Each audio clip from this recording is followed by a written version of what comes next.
Assalamu alaikum, guys. How you doing? Back for another chat in cars with my good friend Dr. Lawrence Brown. And when you narrow it down and you come down to the two religions, Dr. Brown, you have Christianity and Islam. These are, as the other day we were refuting the common argument that people say, well, all religions make the claim that they're the truth, and really and then the absolute religions, when you narrow it down, we narrowed it down to really Christianity and Islam, the proselytizing religions that call people to them. When you come down to these two, the ones that claim to be monotheistic religions, will exclude Judaism because they're not really calling people to Judaism to be a Jew. It's more of the chosen people. But when you come down to these two now, what is the main difference between the two? If someone says, okay, I'm going to just go through Jesus to get my salvation, rather than Islam going directly to God? First of all, I have to say, obviously, there are a lot more religions out there than just Christianity and Islam. However, the main discussion at this point is between those two religions. And the way I explain it is, it's just,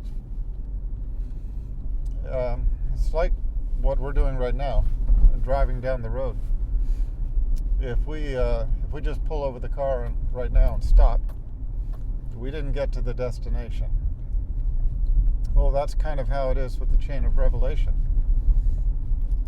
If you read the Old Testament, the New Testament, and the Quran, you get an impression that there's a continuity in this chain of revelation because there are a lot of similarities. Now, it's just a cop-out to say one copied from the other.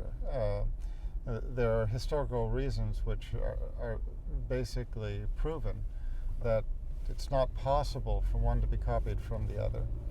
And you can visit those arguments if you're interested in my books. But the point just being that, like what we're doing now, driving down the road, if you stop before you get where you're going, you haven't reached your destination. It's the same thing with the continuity in the chain of revelation. If you stop with the prophet before you get to the final prophet, well, your destination is paradise, right? And if you are choosing to willfully disregard the final prophet, that's on you.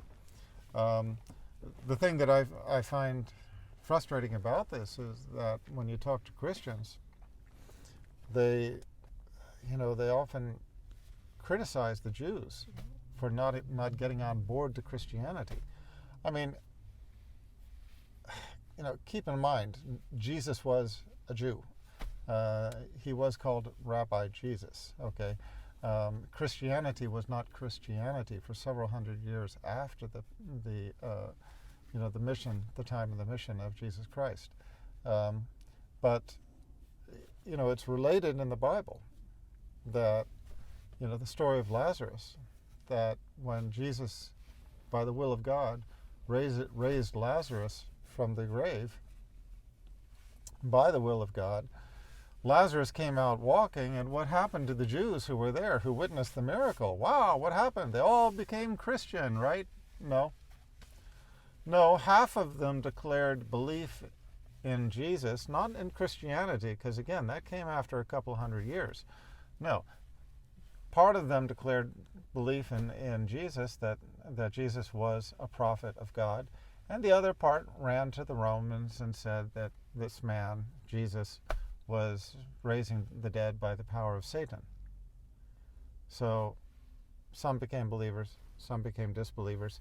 And the Christians tell this story, basically saying how could they be so stupid as to deny this clear miracle in front of their eyes, and yet at the same time they continue to do the same thing. They see the miracle, the miraculous nature of the Quran. They know the chain of revelation. And by the way, in the Old Testament predicted 3 prophets to follow. You've got John the Baptist, You have Jesus Christ. Where's the third? You read in the New Testament where the scholars of the Old Testament, the priests and the Levites, the rabbis and the Levites, they came to John the Baptist when he was preaching and asked him this question. They said, who are you? Are you Elijah? He said, no. Are you the Christ? He said, no. Are you that prophet? He said, no. That's 1, 2, 3. Even in the New Testament, we have evidence that there were 3 prophets predicted to follow. So if you take John the Baptist as one and Jesus Christ as the second, who is the third? Who's the final prophet predicted in both the Old and New Testaments to follow? So once again, if you're playing this game of criticizing the Jews for not seeing the truth when it was in front of their faces, you can also point this out to the Christians who are telling that story and saying, yeah, well, where are you with this? You should know. If you don't know, you should know that your own book speaks of a final prophet to follow, number 1. Okay, and then number 2, you should embrace the evidence that is clear in front of you, just as clear as if Lazarus came out walking, and embrace the final prophet Muhammad, peace be upon him. But the way that these things normally go, they have no problems denouncing the Jews, but they refuse to implicate themselves. You guys keep tuning in. We'll bring you more. Assalamu alaikum.